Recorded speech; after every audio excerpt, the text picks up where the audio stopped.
sa lahat ng Pilipino. Aliw Broadcasting Corporation noon hanggang ngayon, 73 taon sa dagupan, 89.3 DWIZ.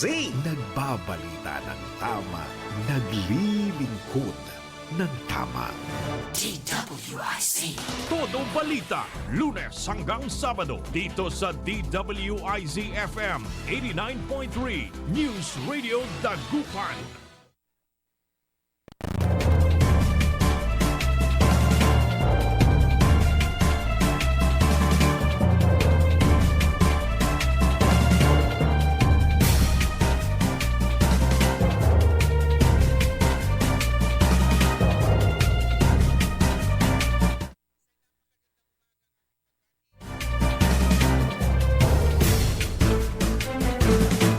Isang napakagandang umaga ang ating pagbati. Good morning, good morning, good morning, good morning, good morning. Magandang umaga po sa inyo lahat. Araw po ngayon ng Tuesday at ngayon ay March 24, 2026. At oras na po natin programang Todo Balita at Komentaryo.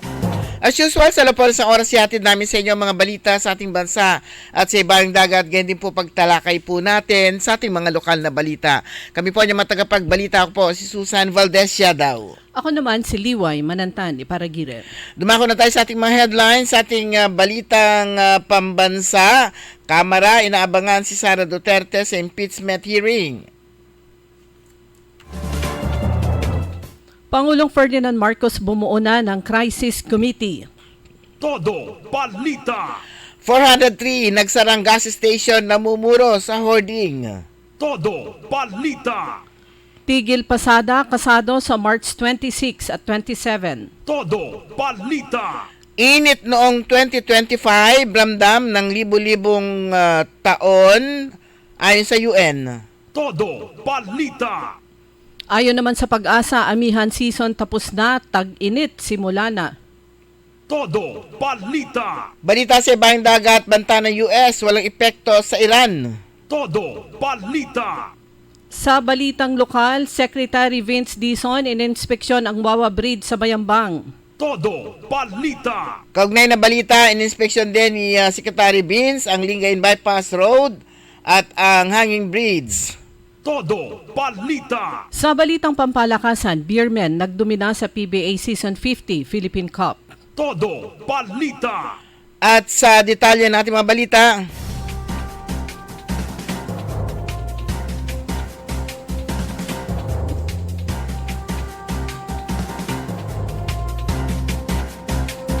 pinawalang bisa ng Court of Tax Appeals ang 849.14 million na hinihinging buwis ng Bureau of Internal Revenue mula sa Eastern Petroleum Corporation dahil itinuturing ng korte na invalid at lumalabag sa karapatan ng kumpanya sa due process.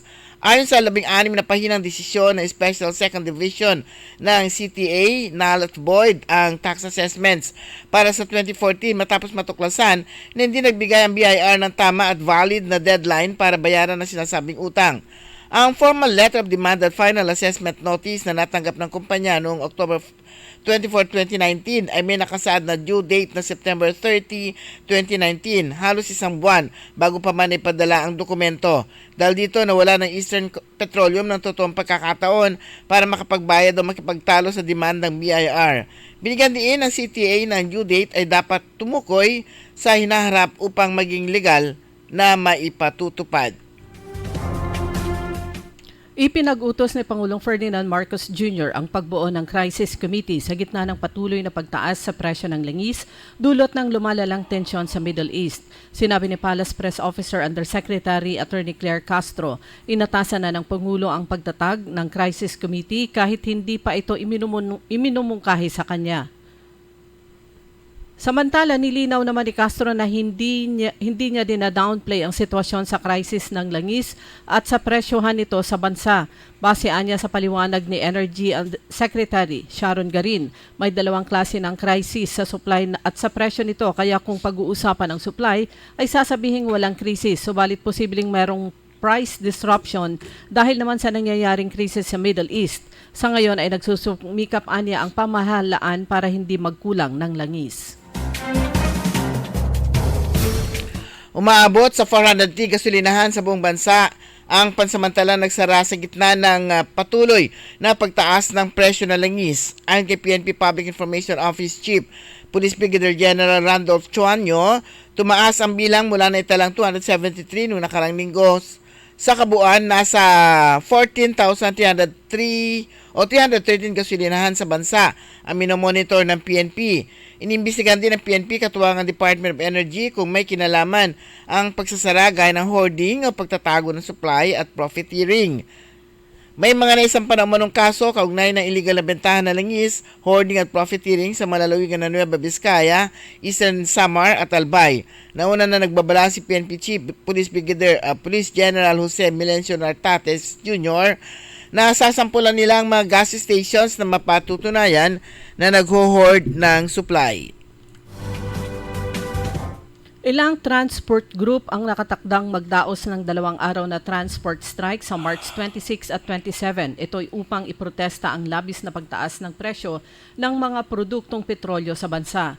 Sinabi ni Piston National President Modi Floranda na kabilang sa mga lalahok sa naturang kilos pasada ay ang public utility jeepneys at buses, utility vehicle express, transportation network vehicle at ang motorcycle taxis at iba pa. Magmumula March 26 hanggang 27 na pag-usapan o na pagkaisahan ng alyansa na ilulunsad at idedeklara sa araw na yon kasamang iba't ibang sektor na magaganap ang yung nasabing transport strike, pahayag ni Floranda. Kabilang umano sa ipinapanawagan ng kanilang mga grupo ay ang mas mababang presyo ng langis, pagtanggal ng excise tax at ng oil deregulation law. Inaasahang lolobo ang utang ng Pilipinas dahil sa paghina ng halaga ng piso kontra dolyar. Ito ang binabala ni Senador Sherwin Gatchalian, ang chairman ng Senate Committee on Finance, matapos magsara ng 60.10 ang palitan ng piso kontra dolyar sa trading noong Huwebes, March 19. Ayon kay Gatchalian, US dollar ang binabayad ng Pilipinas sa mga foreign borrowing, kaya kapag humina ang halaga ng piso kontra dolyar ay tataas din ang babayarang utang ng bansa. Apektado rin ang pagsadsad ng piso kontra dolyar ang importasyon ng bansa dahil mas mahal na ngayon ang babayaran ng mga importer.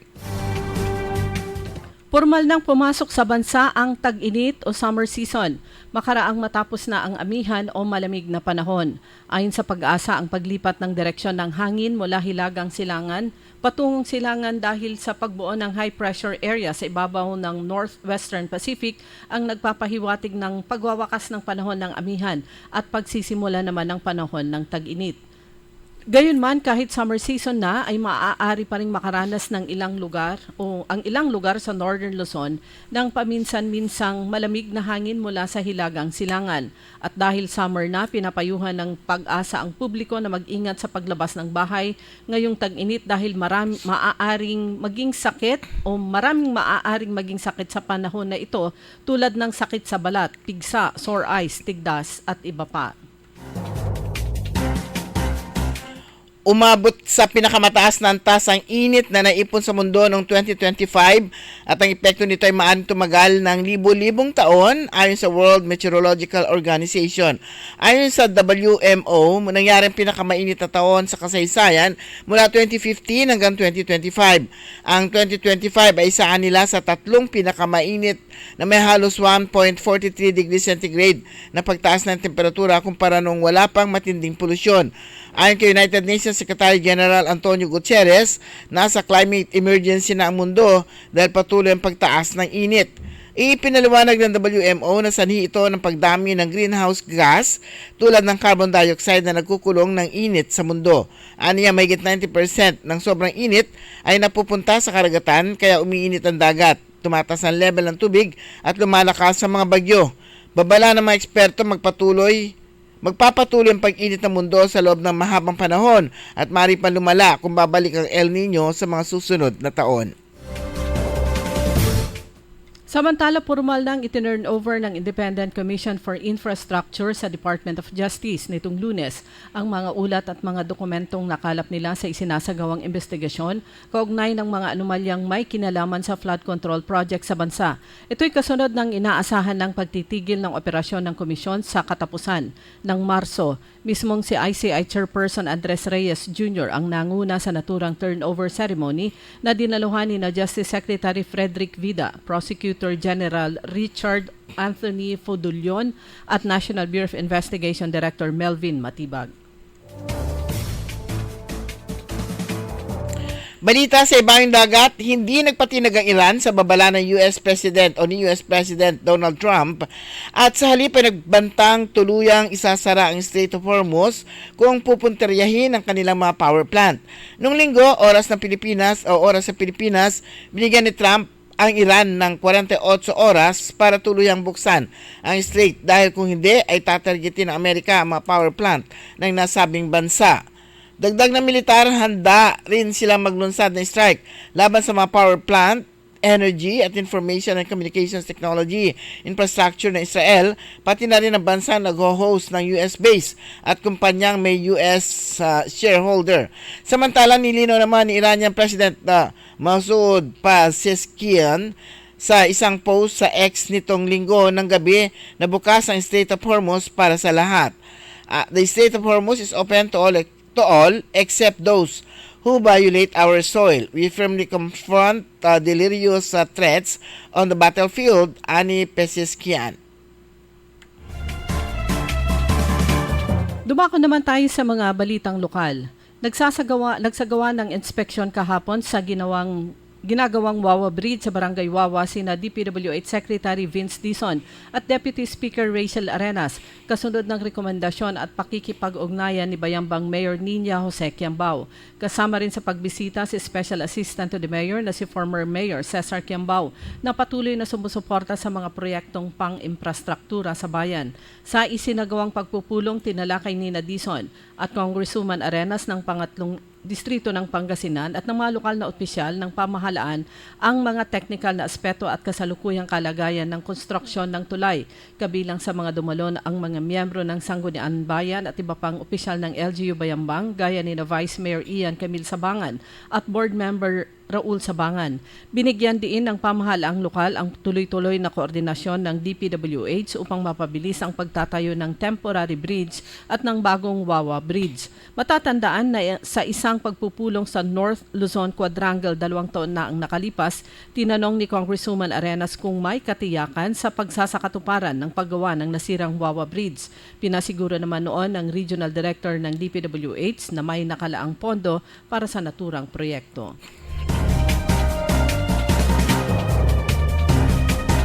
Sa kaugnay na balita, ang Department of Public Works and Highways sa pagkikipag-ugnayan sa mga lokal na opisyal ay nagsagawa ng site inspection kahapon para sa patuloy na pagtatayo ng Lingayen Bypass Road, isang pangunahing proyektong infrastruktura na nag-uugnay sa Barangay Baay sa Lingayen hanggang Bimali, Pangasinan.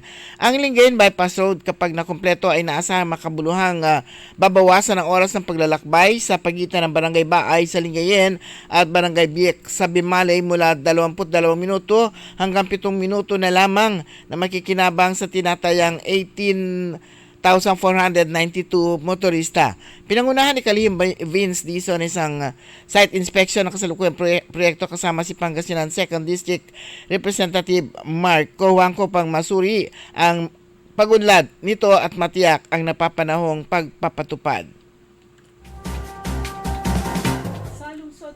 Carlos, isinagawa kamakailan ang isang Magna Carta Seminar bilang bahagi ng pagdiriwang ng National Women's Month, naglalayong palakasin ang kamalayan ng kababaihan hinggil sa kanilang makarapatan sa ilalim ng batas. Pinangunahan ni na Mayor Julier Risuello at Vice Mayor Box Risuello ang nasabing aktibidad, pagpapakita ng patuloy na suporta ng lokal na pamahalaan sa mga programang nagbibigay kapangyarihan sa mga kababaihan at nagsusulong ng gender equality sa komunidad. Ang nasabing programa ay dinaluhan ng mga representante mula sa iba't ibang sektor, kabilang na ang mga empleyado ng lokal na pamahalaan, barangay nutrition scholars, barangay health workers at miyembro ng Kalipi o Kalipon ng Liping Pilipina, barangay service point officers at iba pang mga organisasyon. Naging panauhing tagapagsalita sina Attorney Diana Faye Villabubia at Attorney Majiril Shea de Guzman na nagbigay linaw sa mahahalagang probisyon ng Republic Act No. 9710 o ang tinatawag na Magna Carta for Women. Sa pagdalaw pa rin ni Secretary Vince Dizon sa lalawigan ng Pangasinan, dumalaw rin ito para sa panukalang muling pagtatayo ng San Juan Hanging Bridge na nagdudugtong sa mga barangay Bangan, Oda at San Juan sa Agno, Pangasinan. Original na tinayo noong 2019 na Hanging Bridge ay nagsilbing mahalagang access point para sa mga residente. Gayunpaman, nagtamo ito ng matinding pinsala sa istruktura kasunod ng sunod-sunod na mga kaguluhan sa panahon simula noong July 19, 2025 na dulot ng typhoons Krising at Dante at tuluyang nawasak sa pananalasa ng Super Typhoon Emong noong July 24, 2025. Ang pamamaga ng Balingkaging River ay nagresulta sa matinding pagkawasak ng tulay at pagkawasak dahil sa matinding pagkawasak ng tulay dahil sa matinding pagkawasak nito. Sa kasalukuyan, umaasa ang residente sa isang pansamantalang bamboo footbridge na makitid at nagdudulot ng panganib sa kaligtasan, lalo na sa masamang panahon. Tinawag naman ni Manawag Mayor Ming Rosario na big step para sa healthcare sa kanilang bayan ang pagbubukas ng Kidney Well Dialysis Center, isang pribadong dialysis center, ang pinakaunang dialysis center sa Manawag na matatagpuan sa Maryland Center 1 sa Rizal Street, Poblacion. Sinabi ni Mayor Ming na mas mapapalapit na ngayon ang dialysis treatment para sa mga pasyenteng mula sa kanilang bayan. Ibinalita rin niya na malapit nang buksan ng LGU Manawag ang kanyang sariling dialysis center at inaasahan na magtutulungan ang dalawang centers para mas maraming Manawagenyos ang maaasikaso at matutulungan. Sa pamamagitan ng educational tour, nagkaroon ng mahalagang pagkakataon ng mga estudyante ng Mataram National High School na mapalawak ang kanilang kalaman tungkol sa earthquake preparedness at sa mga tungkulin ng Pangasinan PDRMO sa paghanda tuwing may sakuna. Nakapaglibot din ang mag-aaral sa iba't ibang unit ng opisina kung saan kanilang nakita ang mga early warning devices, rescue equipment, pati na rin ang mga land and water assets na ginagamit sa operasyon. Biginigang diin din sa paglilibot ang iba't ibang proyekto at aktibidad ng opisina kaugnay ng climate change adaptation and mitigation, information and education campaign at project paraan. Hinikayat din ng mga kabataan na maging aktibong bahagi ng komunidad sa pamamagitan ng pakikilahok sa mga volunteer activities tulad ng clean-up drives. Ang pamahalaang palalawigan ng Pangasinan sa ilalim ng pamumuno ni Governor Ramon Gico III, katuwang ang Provincial Health Office, ay muling nagpapaalala sa publiko na ang tuberculosis ay nakukuha sa hangin, na ipapasa ito kapag ang taong may tuberculosis o TB ay umuubo, bumabahing o kaya nagsasalita, kaya mahalagang maging maingat at protektahan ang sarili at ang iba pa. At ang paalala ng Provincial Health Office, magtakip ng bibig kapag umuubo o kaya bumabahing, magsuot ng mask kung kinakailangan at magpasuri agad kung may sintomas. Ibinuhos ng mga finalists sa final round ang kanilang husay sa pag-awit at pinatunayan na ang galing ng mga Pangasinense ay tunay na world class sa The Voice of Pangasinan 2026 Season 4 Grand Finale. Itinanggal na kampiyon sina Earl Will Jade Casildo ng Kids Edition mula sa Season Pangasinan at Rui Velin Dulay naman ng Main Edition mula sa Dagupan City. Ang first runner-up sa Kids Edition ay si Maria Bridget Paraan ng Kalasyaw. Second, Hannah May Aladin ng Lawak, Pangasinan. Sa main edition naman, first runner-up si Michael Angelo Santos ng Lingayen. At second runner-up si Paul Christian Castro ng Urdaneta City. Taos puso naman nagpaabot ng pagbati si City Mayor Art Brian Celeste sa lahat ng kalahok, lalo na sa Grand Winners at sa mga nakapasok sa Grand Finals. Dumako naman tayo sa mga balitang pampalakasan. Serbesa pa rin ang hari sa Philippine Basketball Association o PBA. Yan ang pinatunayan ng San Miguel Beermen matapos muling pagharian ang Philippine Cup sakto sa 50th Golden Anniversary ng PBA. Tinangay ng Beermen ang 4-2 series win kontra sa karibal na Talk and Text para sa kanilang ikalawang sunod na titulo buhat ng madiskaril ng Meralco noong taong 2024 para sa una namang korona sa kasaysayan ng prangkisa ng Bolts. Samantala, pamumunuan ni Asian Cycling Confederation President Datu Amarhit Singh Gill at Philippine Sports Commission Chairman Patrick Gregorio ang listahan ng mga sports officials para sa opening ng ceremony ng 45th Asian Cycling Confederation Track Cycling Championships at 14th Asia Para Track Cycling Championship na magbubukas-bukas sa Tagaytay City Velodrome. Sasamahan ni Philippine Olympic Committee President Abraham Tolentino sina Hill at Gregorio sa pagbubukas ng nasabing event na kauna-unahang pamamahalaan ng bansa sa Pulpa noong taong 1995. Sumanyo ang kabuuan ng ating newscast sa ating todo balita at komentaryo. Kami po yung matagapagbalita ko po, Susan Valdez Yadaw. Ako naman si Liway Manantani Paragire. Kantabay natin sa technical side si Randy Castelo. Oras po natin ganap ng alas 5:25. DWIC. Uy Suki! Manaanap kayo na mamuran sa saliwan? Malinis tan sariwan panangan para at agaw-agaw yapon siya no walay okasyon? Walay suggestion meet si kayo! Galila at Macador Market. Yatiman, makasaliw na mamura. Sariwa, tan malinis, yasa saliwan niya karne na baboy tan baka. Manok, sira. Pising, tan nanduruman Ricardo para at panangan. Narumog yung at Macador Market so saliwan na dry goods. Groceries, panangan, tan walamat so lakuan na prutas. Anthony Seren so alagaran nyo. Gawa yung nanduruma so ponsayo agaw-agaw at Macador Market. Lukas agaw-agaw so Macador Market. Manlapon alas 4 at palbangon. Hanggang alas 8 yalabi. Bisita Kila at Macador Market. Galvan tan Zamora Street. Jad Downtown at Syudad na Dagupan. Magandang araw po sa ating lahat, sa ating mga bisita. Inaanyayahan ko po kayo sa aming lungsod ng Alaminos para po mabisita at ma-experience ang ating mas pinagandang 100 Islands.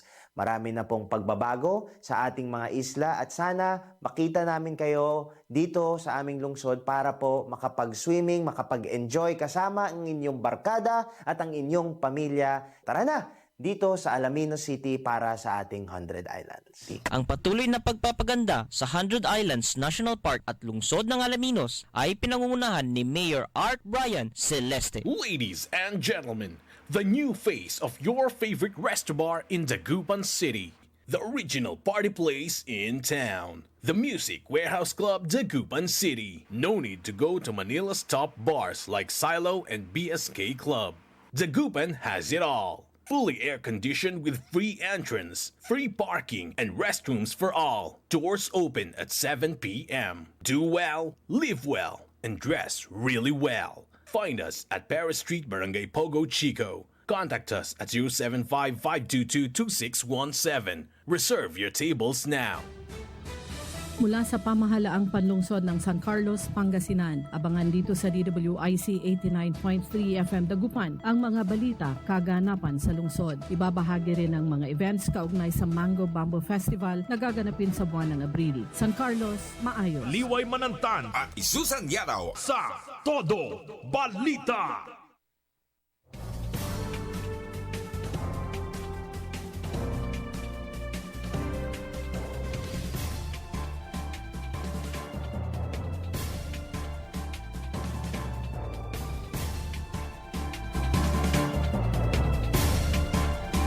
Oras, ganap na alas 5:28 at welcome sa ikalawang bahagi po ng ating programang Todo balita at komentaryo. Siyempre, narito pa rin po ang inyong mga lingkod. Ako po si Susan Valdez daw. At ako naman po si Liway Manantani Paragiran. Ayan, goodbye Amihan na raw. Termination of Amihan season na. Oh, nag-graduate na siya. Oo, so tapos na officially ang Northeast Monsoon. So, senyales na magsisimula na ang mainit at tuyong season. At Yun. actually, ilang araw na rin nating nararamdaman yan. At yung sabi nga ng Pag-asa, mararanasan pa rin. Dito sa Northern Luzon, yung every now and then may pag-ulan. So, asahang mas iinit pang araw sa masusunod na linggo. So, maghanda na tayo sa init vibes. Pero kahit ganon, may random thunderstorm pa rin na pwedeng biglang umulan nga ngayon. Pero ito, pakinggan natin kung ano yung, kung normal daw ba. At hindi lang ito simpleng weather lang. Alamin natin sa Pangasinan PDRMO kay Randy. Kung normal ba itong init daw na parang oven, tapos ulan na parang biglaan, bagyo na parang mas malala. Kung normal ba to? Hindi pa normal. Hindi ako naririnig ni Randy. Naririnig mo ba ako? Narinig niya. Hindi siya hindi siya normal. Hindi niya inaasahan na bigla natin ipapasok. Sige, sabi mo, sumenyas ka mamaya kung ready na. Wala pa. Okay. So, ito naman balita natin mula sa lokal na pamahalaan ng Manawag, sining at kultura na nagpapanday ipinakita sa Valenzuela Medical Center Dermatology Department. Yan po ay noong March 21. Kasama si Mayor Jeremy Ajerico Rosario at bilang LMP President Pangasinan Chapter ay mas pinalawak pa ang cultural guiding sa pakikipagtulungan ng lokal na pamahalaan ng Manawag sa lokal na pamahalaan ng Pusurubio. Ipinakita ang natatanging sining at kultura ng paggawa ng mga espada, bolo, katana at ibang uri ng patalim ng Blade Culture International.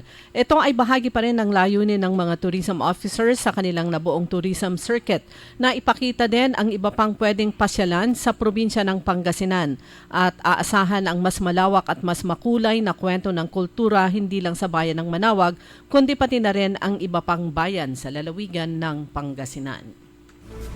Ayan, ready na raw. Kung bakit alamin natin kung bakit biglang sobrang init, tapos biglang lumalala, biglang uulan, tapos iba-iba nga yung nararamdaman nating panahon ngayon. Sumenyas. At kapag may bagyo, parang mas malakas na ang epekto nito. Ngayong ipinagdiriwang natin ang ika-161st National at ika-76 World Meteorological Day na may temang Observing Today, Protecting Tomorrow, mas mahalagang maintindihan natin ang mga pagbabagong ito sa ating klima. Kaya maraming nagtatanong, magiging mas extreme na nga ba talaga ang panahon? What's up, kabalayan? Para mas maintindihan natin yan, kailangan muna nating malinawan sa dalawang salita na madalas na pagkakamalan na pareho. Ang climate at ang weather. Ang weather ay ang nararanasan natin araw-araw. Halimbawa, uulan nga ba mamaya? Gaano kaya kainit ngayong tanghali? O may bagyo nga bang paparating ngayong linggo? Iyon ang kondisyon ng ating atmosphere sa isang lugar kada oras. Samantala, ang climate naman ay ang karaniwang pattern ng panahon sa loob ng mahabang panahon. Kadalasan, mga dekada. Ayon sa National Oceanic and Atmospheric Administration o NOAA, sa nakaraang halos 150 na taon, umiinit na ang mundo ng higit 1 degree Celsius dahil sa pagdami ng greenhouse gases mula sa human activities tulad ng pagsusunog ng fossil fuels. Mukhang maliit lang ang 1 degree Celsius, pero sa climate system ng mundo, malaking energy na agad yan. At kapag mas maraming energy sa atmosphere, mas nagiging intense ang weather events. Hindi lang mas matitinding heat waves ang dulot ng pag-init ng mundo. Ayon sa NASA, extra heat in the atmosphere or ocean nourishes storms.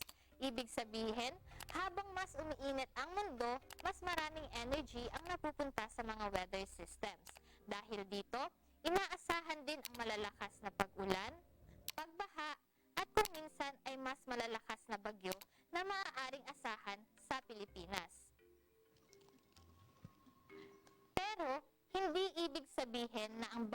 bagyo o ulan ay dahil agad sa climate change. Dahil habang nagbabago ang climate, tumataas din ang posibilidad ng extreme weather events. Kaya ang weather ay nananatiling unpredictable. Pero ang climate natin ay malinaw na nagbabago. Kaya kahit hindi natin kontrolado ang panahon, may magagawa pa rin tayo. Maging informed, maging handa, at suportahan ang mga hakbang na nagpoprotekta sa ating environment. Again, this is your Science Bestie. Ingat lagi, kabaluyan! Okay, ano yon? Tapos na. Mula yon sa Pangasinan Disaster Risk Reduction and Management Office. Stay informed para ano. Ayun nga, pakaiba ng climate at saka weather. Ipinaliwanag nila. At saka yung init talaga. At kung, Ang init kahapon. At kung ano yung sanhi, kung bakit sobra yung init na nararamdaman natin. At yung nga sabi yung balita nga natin kanina, hindi yun next year, hinto na. So mararamdaman natin yun ng mahabang panahon. Sa ating Sa buong mundo. Sa buong mundo at saka sa habang buhay natin.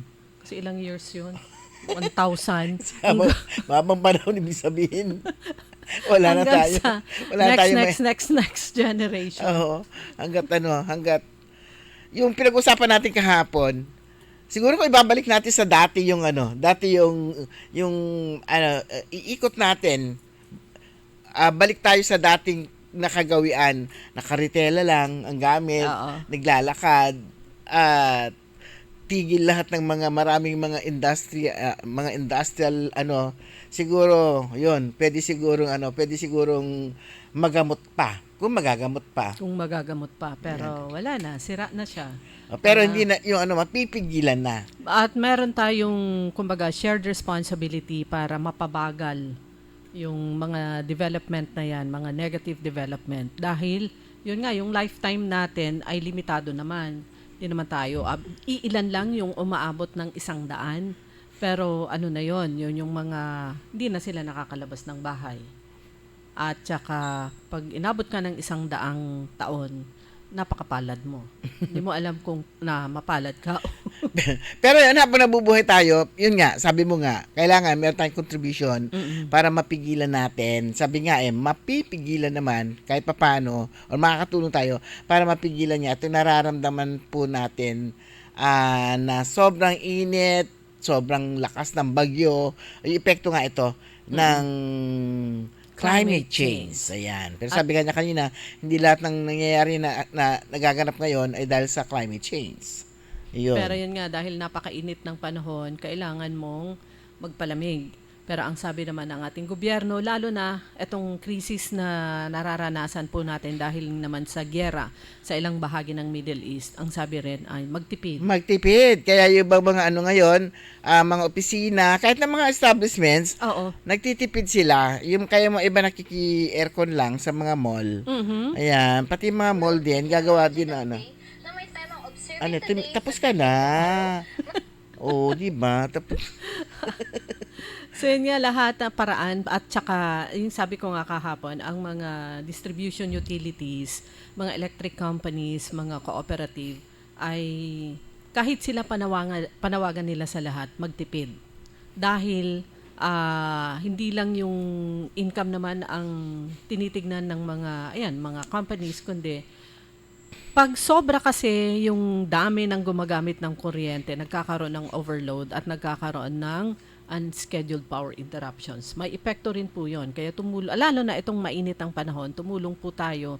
Hindi lang para makatipid ng kuryente at hindi magkaroon ng power overload, kundi para rin sa atin. Makatipid din tayo. Pero yan, inaasahan natin, itong linggo, sabi balita kanina, o next week, kasi itong linggo to, tumaas na Next week. Ngayon, Martes. Ngayon pa lang pala Martes. Martes na ngayon. Kasi kahapon ang nakatakdang araw. Ito pala ngayon linggo, akala ko tapos na yung Martes. Kasi kahapon Kasi nakita buwan nyo na naman, Miyerkules, nilagpasan nyo. Ay, hindi kahit lagpasan mo yung araw ng Martes, mangyayari yung pagtaas kasi ng presyo. Kasi itong linggong ito, kasi kahapon nga, nakita natin maraming mga nakasarang mga doon sa nila, tawag to, entrance and exit daw. meron nakalagay na lubid na parang fiesta. May ganun. May May banderitas. may mga bantings. Yung kanilang mga ibig sabihin, sarado muna sila temporarily. Kasi hindi naman na nakalagay na close na Basta nakaharang lang. Basta ngayon yung every Tuesday yan, yung nakatakdang araw ng pagtaas ng presyo ng langis o kaya pagbaba. So kahapon, mahigit 100 na ang diesel.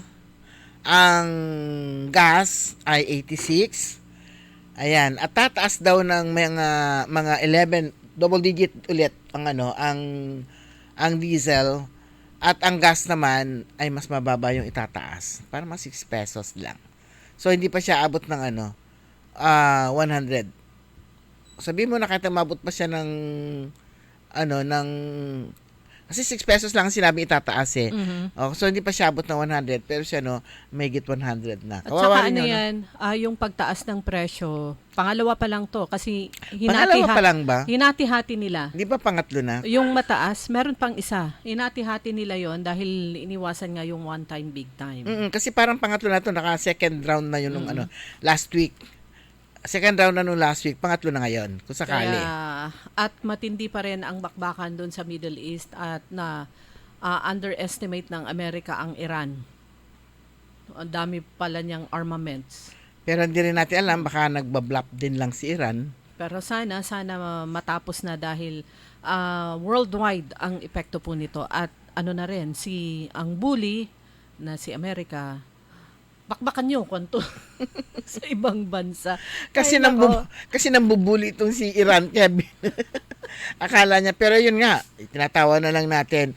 Pero yun nga, yung mga banta nila, nakakatakot yung mga banta nila, handa silang handang maglunsad ang militar ng Iran laban sa mga power plant, energy at information and communications technology infrastructure ng Israel, pati na rin ng mga bansang nag-host ng US base at kumpanyang may US shareholder. Buti wala na tayong base dito. Wala na ba? Wala na, di ba? Wala na, pero may pa rin, presence ng Amerika. Mata-target pa rin ang Pilipinas. Dahil kalyado. Kasi friendship ang Pero meron namang, ewan ko kung totoo yun, kung fact or fake. Yung yung sinabi ng Iran na hindi kasama ang kaibigan nila ang Pilipinas. Hari nawa, pero maski na ba magkaibigan, nagbabakbakan sila, damay pa rin sa ekonomiya naman ang Pilipinas. Saka siyempre napakaraming mga kababayan po natin na sa iba't ibang panig ng mundo. So, kung mas marami yung maapektuhan ng mga bansa na nag-aaway, mas maraming Pilipino pa rin yung mag-uuwian. At syempre, alam na po natin, pag uwi nila, wala silang trabaho. Oo. Madadagdagan na naman yung bilang ng mga walang trabaho. So, yung inaasahan nga po natin na krisis naman sa ekonomiya. Yun po yung matindi. Kaya nga yung iba nag-iimbak na ng kung ano-anong isip nilang imbak doon sa kanila, sa kanilang mga bahay, nakala naman nila ay talagang tatagal din. Baka mamaya ma-expire naman sila. Sinasabi na pati tubig, iniimbak na nila. Pati tubig. Ang pwedeng imbakin na kahit walang ibang ulam ay po pwedeng ulam, asin at saka inasin. Yan yung mga mga sardinas din, tignan nila yan. Tignan nyo yung expiration date. Expiration. Yung sinabi ng Pangulo na normal pa lahat, na ang daming nagtaas ng, ang normal na sinasabi niya sa kasalukuyan, yung presyo ng mga dilata. Kasi may stocks naman yung mga food processors pero ang presyo ng ibang bilihin plus yung pasada ng mga jeepneys hindi na normal. Marami sa kanila ang nag-iilang ikot na lang sa isang araw or nagtitigil. Hindi sila sumasali sa isinisigaw ng mga grupo na tigil pasada. Tumitigil pasada sila dahil walang silbi yung kanilang paglabas at pag-ikot dahil wala silang kinikita. Parang yung sabi nga parang pandemic, yung dahil nga sa maluwag ang mga kalsada at saka yung lalong-lalo na kung yung mga pampasahero, mga sasakyan, mas talagang hindi sila dahil mas maaawa ka rin sa kanila mas sila yung apektado nga dahil nga itong sobrang taas nga ng diesel Yung ano nga, isang nasakyan kong tundaligan nung isang araw, tinanong ko, kumusta naman po yung pasada nyo? O eto, pagkatapos iawas lahat ng expenses, meron namang natirang pang pananghalian namin. Hindi po yung joke, yun po yung sitwasyon ng ating mga mga jeepney drivers lalo na. Kasi yung mga tricycle, mas limado sila ngayon. Kasi nakakapag-charge pa rin sila ng mas mataas na naiintindihan naman ng maraming pasahero. Pero ang jeepney, hindi sila pwedeng mag-overcharge. Pero hindi magtatagal ang ating mga kababayan, sigurado, baka hindi na rin sila sumakay ng tricycle. Sa sobrang kinakailangan na magtipid, ayan, mga austerity measures na dapat gawin, hindi lang po ng gobyerno, kundi ng lahat. Yan. Para nakakaano kasi itong nangyayari pa na ito, hanggat hindi natin, pag narinig na natin na ceasefire, ayan, nakabantay lang tayo eh. Pag narinig natin na pumayag na ang Iran ng ceasefire. Kasi naman to si Amerika, siya yung sumugod. Tapos sabi niya ceasefire. Eh, siyempre ayaw niya. Impisan mo? Tatapusin ko. Kumbaga sa lalaki, itong Iran na to eh, sobrang dami ng bayag eh. Hindi lang isang bayag, marami siyang bayag. Kaya ngayon pa, bayagan tayo. Iso nga nagbayag. Tigera. Correct. Yan. Pero mga kaibigan ang bilis na oras natin. Ganap na po lang 5:45. Babalik po tayo pagkatapos po lamang ng ilang paalala. DWIC. Patuloy na palalakasin ang pamalang palalawigan ng Pangasinan ang healthcare services para sa mga Pangasinense. Sa pagdalo ni Governor Ramon Vico III sa ginanap na pagdiriwang ng 61st founding anniversary ng Urdaneta District Hospital, sinabi ng gobernador na higit sa anumang mga proyekto tulad ng infrastructure, mas may bigat ang pagtutok sa halaga ng kalusugan ng mga Pangasinense. Dahil dito, kaliwat ka ng makabago at modernong mga hospital equipment ang unti-unting ibinibigay at ipinapatayo sa mga provincial hospital ng Pangasinan. Ayon pa kay Governor Gico, layo nitong lalong mabigyan ng dekalidad na health services ang bawat mamamayan ng Pangasinan at hindi na kailangan pang pumunta sa ilang government hospital sa ibang lalawigan. Kaya't kasabay ng pagdiriwang ng UDH sa kanilang 61st founding anniversary, isinabay ang blessing ng bagong tertiary clinical laboratory ng paggamutan na may modern microbiology section at automated microbial identification system. Malaking pasasalamat ng UDH kay Governor Gico sa karagdagang pasilidad na tiyak na lalong may hatid sa paggamutan ang mas maayos na serbisyong medikal sa mga pasyenteng dinadala sa paggamutan. Abangan ang susunod na balita mula sa lokal na pamahalaan ng Pangasinan. Susan Yadaw, nagbabalita ng tama, naglilingkod ng tama. That time check was brought to you by ACS Manufacturing Corporation, ISO certified world-class quality. That time check was brought to you by Bingo Plus. Bingo sa saya, plus sa panalo. Gaming is for 21 years old and above only. Game responsibly, keep it fun. Ladies and gentlemen, the new face of your favorite resto bar in Dagupan City. The original party place in town. The Music Warehouse Club Dagupan City. No need to go to Manila's top bars like Silo and BSK Club. Dagupan has it all. Fully air-conditioned with free entrance, free parking, and restrooms for all. Doors open at 7 p.m. Do well, live well, and dress really well. Find us at Paris Street, Barangay Pogo Chico. Contact us at 075-522-2617. Reserve your tables now.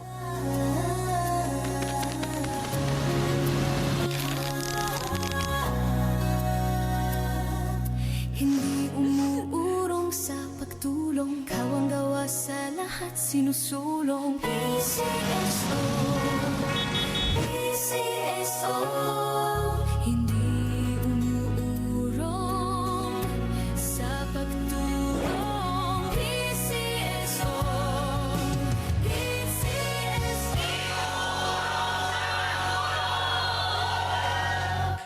Gusto niyo bang bumalik ang sigla ng iyong katawan? Alisin ang sakit, alisin ang karamdaman. Sa pag-inom ng PDA, Body Aqua Capsule 3DA. Dahil ang PDA, protection, against diseases. Balik sigla, balik PDA. Body Aqua Capsule 3 times a day. Balik sigla, balik PDA. Body Aqua Capsule.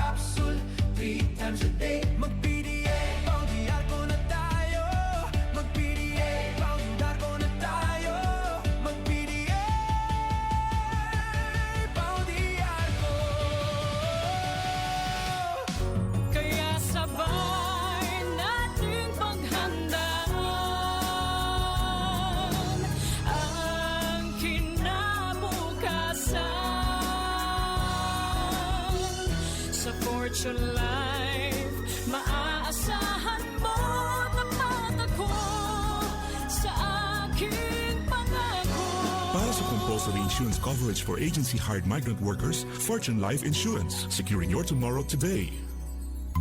Hoy mga suki, hanap nyo ba ay mga murang bilihin, malinis at sariwang pagkain sa pang-araw-araw at handaan tuwing may okasyon? May suggestion kami sa iyo. Tayo na sa Macador Market na kung saan inyong mabibili ang mga mura, sariwa, malinis at ligtas na bilihin tulad ng karne ng baboy at baka, manok, isda, gulay at iba-ibang sangkap sa pagkain. Matatagpuan din sa Macador Market ang dry goods, groceries, eateries at fruit section. Kaya ano pang hinihintay nyo? Gawing bongga ang handa mo everyday with Macador Market. Macador Market is open from 4 a.m. to 8 p.m.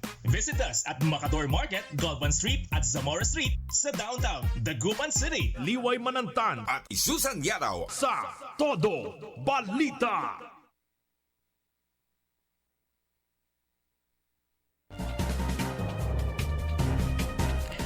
Okay mga kaibigan, alas 5:50, 10 minutes bago sumapit ang alas 6 ng umaga. Kasado na ang mga aktibidad sa Mango Mambo Festival 2026 ng lokal na pamahalaan ng San Carlos, Pangasinan. Ang San Carlos City Mango Mambo Festival ay mag-uumpisa sa April 6, tatagal hanggang April 8 o April 18. Ang grand opening parade ay nakatakda sa April 12. Sa umaga, gaganapin ang Thanksgiving Mass sa Minor Basilica of St. Dominic. Ilan sa mga activities sa Mango Mambo Festival ay ang mga sumusunod. Search for Miss Mango Mambo Festival, Ayos Kalusugan Caravan, First Mayor's Boxing Cup, Manggawayan Race, Farmers and Homemakers Day, Manggawayan Street Dancing Parade and Competition, Kansyunan at Plaza. Magkakaroon din ng mass wedding at Mayor Julian Resuello Memorial Rapid Chess Tournament. Ang Grand Ball, Coronation, NGO at Balikbayan Night ay gaganapin naman sa April 18. Ang Mango Bamboo Festival ay isang annual cultural at agricultural celebration sa lungsod. Ito ay inilunsad noong taong 2001. Ito ay inilunsad noong taong 2001 para itampok ang dalawang pangunahing produkto ng San Carlos City, ang mangga at kawayan. Manatiling nakatutok sa DWIC 89.3 FM Dagupan para sa mga news update mula sa San Carlos City. Samantala, kahapon sinagawa po ang regular session ng 12 Sangguniang Palalawigan at maraming mga pinagtibay na hakbang tungo daw sa mas maayos, mas ligtas at mas progresibong Pangasinan. Ayon kay Vice Governor Mark Lambino, tinalakay ang mga mahalagang panukalang ordinansa tulad ng pagpapalakas ng healthcare system sa pamamagitan ng residency training program sa provincial hospital, pagpapatupad ng mas mahigpit na random drug testing at paglikha ng mga bagong posisyon sa iba't ibang tanggapan ng pamahalaan. Inaprubahan din ang ilang resolusyon na magbibigay daan sa mas malawak na pagpapalaganap ng turismo, kabilang ang pakikipag-ugnayan sa mga media networks para sa nalalapit na Pistaydaya 2026, gayon din ang digital development initiatives para sa lalawigan. Sinuri rin daw ang mga ordinansa at resolusyon mula sa iba't ibang bayan ng lungsod ng Pangasinan upang matiyak ang kanilang kayusan at pagiging kapakipakinabang sa kanyang mga kababayan. Isinagawa rin ang question hour na napakahaba kasama ang mga opisyal ng Department of Education upang talakayin ang kasalukuyang hamon sa sektor ng edukasyon at makahanap ng konkretong solusyon para sa kapakanan ng mga mag-aaral. Ito yung yung problema nga sa reading comprehension. Reading, hindi lang reading, kundi gano'n na rin yung comprehension. Kasi paano niya mako-comprehend kung hindi niya mabasa? Oo. Pero kahapon, isa sa mga paliwanag ng isa sa mga SDS doon, hindi lang naman ang reading parang isa lang ito sa mga subjects o units na kahit na mahina ka sa reading, pero habang pinapaliwanag niya yung utak ko parang nagko-question. Kahit na mahina ka sa reading, pwede namang malakas ka naman sa ibang mga sa ibang mga units, ay ibang mga subjects. Kaya lang kung minsan paano ka lalakas ibang subjects kung di ka marunong magbasa? Kaya nga, magkasama yung iba Oh. reading, comprehension. Pero mag-uumpisa sa reading, mababasa mo. Comprehension, maintindihan mo yung binasa mo. Correct. Kasi kahit na nakakabasa ka, kung di mo naman naintindihan yung binabasa mo, wala rin. So, importante nga naman talaga, number 1, reading, mabasa niya yung syllables at saka lahat-lahat na susunod na yung pag-intindi doon sa kanyang mga binabasa. Kaya nga kung hindi ka marunong magbasa, paano kang gagaling huhusay sa ibang mga subjects? Ang laki ng epekto nung walang physical na pasok ang mga bata sa paaralan nung panahon ng pandemic. Kung maalala nyo, nag-stop ang paso, hindi na agad nag-umpisa. Actually, natapos yung school year that time kasi March dineklara na close ang Luzon, buong Luzon. Yung iba pinaspasan na nila yung moving up, yung pagtatapos. Tapos noon ilang buwan bago pinag-aralang maigi ng DepEd at saka national government kung kailan, paanong gagawin para tuloy ang pag-aaral. O di ba modular noon? Dalawang taon yan kasi natatandaan ko yan, yung mga apo ko na nag-aral sa yung senior high, hindi sila tumungtong na school. Oo, puro it took several months bago mag-umpisa. Yun yung time na nag-umpisa ng September yung pasukan. Na postpone pa yata. Tapos puro reading materials na ang binibigay dahil modules nga. Ang kaso, karamihan, aminin man o hindi ng mga magulang, majority, ang sumagot at bumasa ng mga modules ay mga magulang. True. Oo, para kasi pero sila yung magsasubmit. Naalala ko yung matatapos na ngayong klase nila, graduation. Doon, pwede na, meron ng physical. So, magkita-kita yung mga kakaklase, hindi sila magkakakilala. Hindi sila nag-uusap. At saka, pero tama yan, yung mga yan, ang sumasagot yung kanilang mga magulang. At merong mga para pumasa sila. May sideline that time. Tagasagot. Oo. Tagasagot ng mga modules. So, meron mga estudyanteng mahusay, sila na isasagot sa mga ng mga klase nila para pumasa. Pero ito yung catch nung mga pinag-uusapan po natin kasi nga ang problema nga bakit pumapasa yung mga bakit sila nakarating ng high school, hindi sila marunong magbasa, hindi sila natututo. So marami iba't ibang mga factors yung mga pinaliwanag kahapon. So isa na nga yung sinabi nung hindi ko na alam kung anong yung bayan. Sabi nga niya pag mga 3 na yung mga bagsak mo, 3 subjects, hindi ka na talaga ipapasa. Pero kung 1 or 2 pa lang yung bagsak mo, papasa ka pa rin kahit na may bagsak ka kasi riremedyohan na lang yun pagdating ng susunod na taon. Kung halimbawa, grade 3 siya, grade 4 siya, riremedyohan na lang nila noon.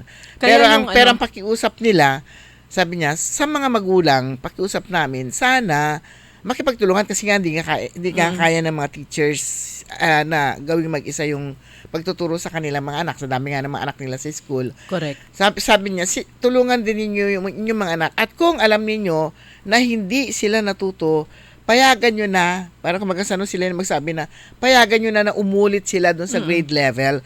Kasi kapag hindi mo naman ipinasa, o kaya repeater. Kapag hindi mo naman ipinasa, mga magulang mismo ang nangaaway sa mga teachers. Yeah. Parang ganon. During the pandemic, ang utos noon ng DepEd ay mass promotion. So, ibig sabihin lahat mag-move up. Pero naalala ko palagi dyan si Ma'am Linda Ventanilla ng Dagupan City Schools Division na talagang ang kanyang kinakampaign palagi, dapat turuan yung mga bata. Ang pinaka-crucial, grade 1 to 3. At saka huwag ipasa yung hindi pwedeng pumasa. Pero ang kawawa talaga yung grade 1 to 3 na inabutan niya ng pandemic. Yun yung mga kawawang mga bata na nasa bahay lang sila at talaga hindi sila natutukan. Pero pwede rin, mas posible rin na mas pabor din sa kanila kapag yung mga magulang nila maano siya mabangat. Yun, kasi talagang pwede nilang matutukan dahil kasama sila dun sa kung anong tawag doon, yung sa video, yung online. Nakikita nila kung yung pinag-aaralan, so matututukan ng mga magulang. Kasi yung mga hindi magaling magbasa sa ngayon, Yun yung mga wala pang pandemic, pumasa na sila eh. Oo, kasi mass promotion. Oo, kailan lang naman yung pandemic So, kailan yung mass promotion ba yung pandemic na yan? Pandemic time. Tapos, pero meron yung even yung before pandemic, meron na yung mga kasi mga nasa senior high school na sila, hindi pa rin sila marunong magbasa. So, kailan lang naman yung pandemic. So, even before the pandemic, meron na talagang problem sa pag-aaral o sa mga bata na hindi marunong magbasa. okay mga kaibigan, mamaya magaganap ito kung nung panahon ng, ano ba yung campaign ng Inner Wheel na pink? Na cancer. Ayan, inilawan ang fasad, yung bandang harapan ng Capitol Building. Mamaya, ang Provincial Capital of Pangasinan is set to shine for a cause. Ang lalawigan ng Pangasinan sa liderato ni Governor Ramon Gico III, kasama po ang Department of Health at partner organizations sa isang meaningful activity o advocacy, standing in solidarity with the #EndTBPH movement. Mamayang alas 6 ng gabi, ang Capitol Building ay maiilawan, magiging kulay red in observance of World TB Day as part of the nationwide Light Up PH for TB campaign. Yung Kapitolyo mismo. Oo, itong inisyatibo na to ay sinusuportahan ang global call to end tuberculosis by promoting awareness on prevention, early detection and effective treatment. At sabi po dito, together, let's light the way toward a TB-free Philippines. So magkukulay red ang harapan ng Capitol Building. Ayan. Basta bang yan, magkukulay pink, magkukulay kulay kulay pink, kulay red. Red naman sa TB campaign. Okay. Pero mga kaibigan, hinahanap ko yung hindi ko mahanap yung ating page para sa ating mga regular viewers. Good morning. Wala na tayong sapat na oras, hindi tayo makakabati ng yung ating mga sugid na mga tagapakinig at taga-subaybay. Maraming salamat po sa inyo walang sawang pag-antabay sa ating programang Todo Balita at Komentaryo.